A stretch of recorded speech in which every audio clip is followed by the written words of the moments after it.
শ্বশুরবাড়িতে এসেছি বলে সমস্ত দায়িত্ব আমাদেরকে আমাদের ঘাড়ে নিতে হবে। কারণ কি জানো তো, আমরা পরের মেয়ে, নিজের মেয়ে তো নই। তার জন্য সকাল থেকে সারাটা দিন, সারাটার সময় আমাদেরকে কিন্তু কাজকর্ম করে যেতে হবে। সারাটা দিন ওদের সেবা যত্ন করব, তারপর কখনো তো নাম পাবো না। অথচ আমাদের যদি কিছু হয়, তারপর কিন্তু কখনো এসে বলবে না যে বৌমা তোমার কী হয়েছে বা তোমার কী হয়েছে। যদিও বা আমরা যদি তার ছেলেকে বলে দিই যে আমার একটু শরীর খারাপ হয়েছে, ছেলে যদিও কেয়ার করতে শুরু করে দিবে, কিন্তু শাশুড়ি সেটা চোখে লেগে যাবে। শাশুড়ি কখনোই কিন্তু সেটা সহ্য করবে না যে বৌমা এত আদর যত্নে থাকবে। তবে আমারও তো শরীর, আমাদেরও তো শরীর। তাদের মেয়ে হলে তারা কী করতো? নিশ্চয়ই তাদের মেয়ে হলে তারা এভাবে আমাদেরকে দিয়ে কাজ করাতো না। নিশ্চয়ই তাকে বলতো যে মা একটু গিয়ে শুয়ে থাক, রেস্ট নে, তারপরে কিন্তু আমরা কাজগুলো করছি।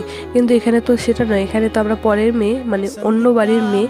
এখানে বউ এসছে, যতই শরীর খারাপ থাক, যতই কিছু থাক, সমস্ত কাজকর্ম কিন্তু আমাদেরকেই করতে হবে। এটাই কিন্তু নিয়তি।